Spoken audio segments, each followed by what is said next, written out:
Chaque fois que je suis debout, en train de prendre le bain, donc sous la douche, ou je suis couché sur le dos, un geste me vient en tête. Mettre la main sur la tête. Pourquoi?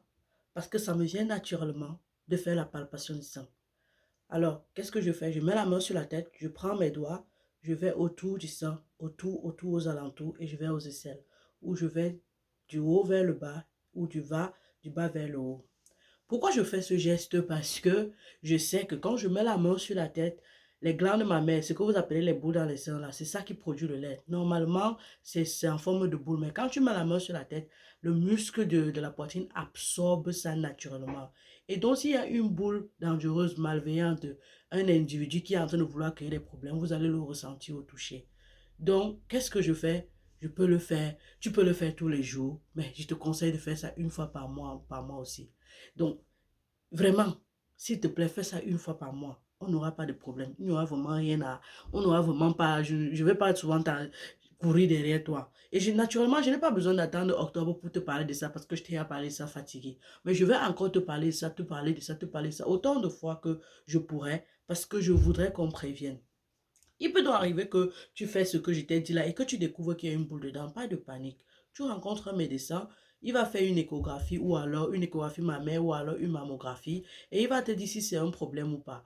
Parfois, on te dit qu'il y a l'adénofibrome dedans qui n'est pas vraiment, qui n'est pas un problème pour le cancer normalement, en théorie, c'est-à-dire on ne s'inquiéterait pas, mais seulement qu'il y a des types de cancers comme le type de cas où l'adénofibrome peut devenir le cancer. On parle de tumeurs phylloïdes.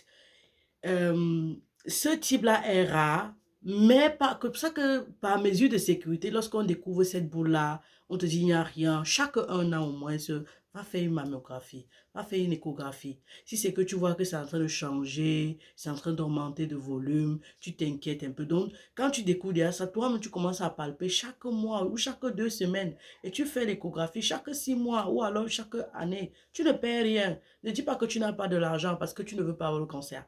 Pourquoi je te demande de faire tout ça même en fait? Parce que tu sais, dans le cancer du sein est l'un des cancers les plus répandus, qui théoriquement ne devrait pas beaucoup tuer, mais parce que le diagnostic est souvent très retardé, ça cause ce qu'on appelle les métastases, ça veut dire que ça commence à se propager partout. D'où, voilà pourquoi je te demande de tâter aussi les selles quand tu es en train de faire cette technique que je t'ai appris. Je t'apprenais tout à l'heure.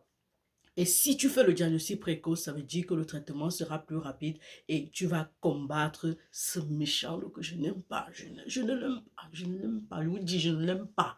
Je ne l'aime pas. Je n'aime pas entendre que les femmes souffrent. Bref.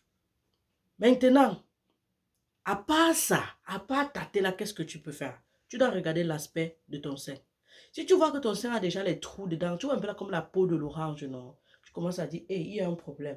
Tu tâtes bien, tu tâtes bien. Si c'est que tu ne sens rien, tu pars quand même rencontrer un médecin que regarde un peu. C'était pas comme ça. Pourquoi la peau de mon sein, c'est comme si, c'est comme la peau de l'orange, c'est comme si les poils entrent à l'intérieur.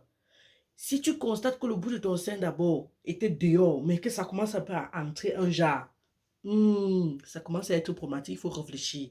Et si tu constates peut-être qu'il y a un liquide qui sort, qui n'est pas le lait, tu t'inquiètes.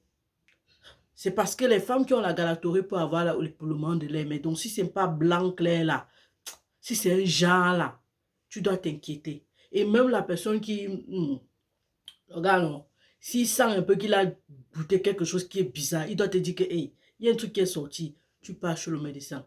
Parce que, comme je t'ai dit tout à l'heure, plus vite on découvre ça, mieux ce sera pour toi. Donc, voilà un peu les signes qui doivent t'inquiéter. Mais au-delà de ça, tu dois penser au style de vie. Réduire l'alcool ou l'arrêter. Surtout si tu prends la pilule. Aller marcher 30 minutes par jour, pendant 3 fois par semaine, ça ne te fait pas de mal. Perdre le poids, pardon. Tu vois, moi-même, je me bats. Les gars, je me bats vraiment. Il faut perdre le poids. Il faut perdre le poids.